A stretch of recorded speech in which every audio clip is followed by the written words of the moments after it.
ଆଲୋ ବହେ ମେକଅପ୍ ନେଇଛୁ ନା ହ୍ୟାଲୋ ଅପା ଏଠି ଗାଈ ଦେଖିଛୁ କି ନା ଆଲୋ ଏବେ କି ମ୍ୟାଡମ୍ ଆଇଲେ କହିବେ ସବୁ ମୋ ଉପରେ କହ ଏମିତି ଚଢି ଯାଉଛୁ ମ ହେଇ ତ ଏବେ କି ମ୍ୟାଡମ୍ ଆସିଲେଣି ମ୍ୟାଡମ୍ ଆସନ୍ତୁ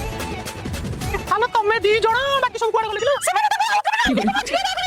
ସବୁ ମୋ ଅଛି ସେ ତ କାମ ଜଙ୍ଗଲ ସାରିକି ଆସିଲେ ସବୁ ଗୁଡା ମୋ ଉପରେ କେତେ ଲାଭ ଅନେଇଲୁ ତୁ ଗୋଟେ କାମ କରୁନୁ ମ୍ୟାଡମ୍ ତଟିଟା ତ ଚେକ୍ ସରି ଯାଉଛି ସରି ମ୍ୟାଡମ୍ ସରି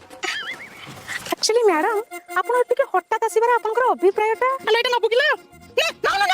ଆପଣଙ୍କର ଯୋଉ ହାର୍ଡ କଥା ଶୁଣୁ ଆଲୋ ଅଭିପ୍ରାୟ ଏହିକି ଯେ ଆମ ଗ୍ରୁପ ପିଲା ଲୋନ୍ଟିକୁ ବହୁତ କଷ୍ଟରେ ଆଣ୍ଠେଇ ପେଟେଇ ସୁଝିଥିବାରୁ ଉପର ମୁଣ୍ଡରୁ ସାର୍ ଆମର ମୁକ୍ତ ହେଇ ଗୋଟେ ଭୋଜିର ଆୟୋଜନ କରିଛନ୍ତି ଭୋଜି ସେଇଟା ପୁଣି ଚିକେନ लो ଚିକେନ ହ୍ୟାଲୋ କିଏ କୁଆଡେ ଅଛ ଜଲ୍ଦି ଆସ ଆଜି ଆମର ଚିକେନ ଫିଷ୍ଟ ହବ ଚିକେନ ବୋଧେ କେତେବେଳେ ହବ କେତେବେଳେ ଖାଇବୁ ବୁଝିଲୁ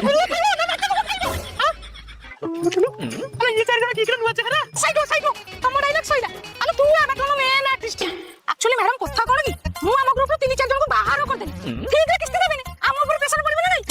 ତୁ କୋ ଠିକ ଠିକ ଦେଇ ଦଉଛୁ କିସ୍ତି ମୋ କଥା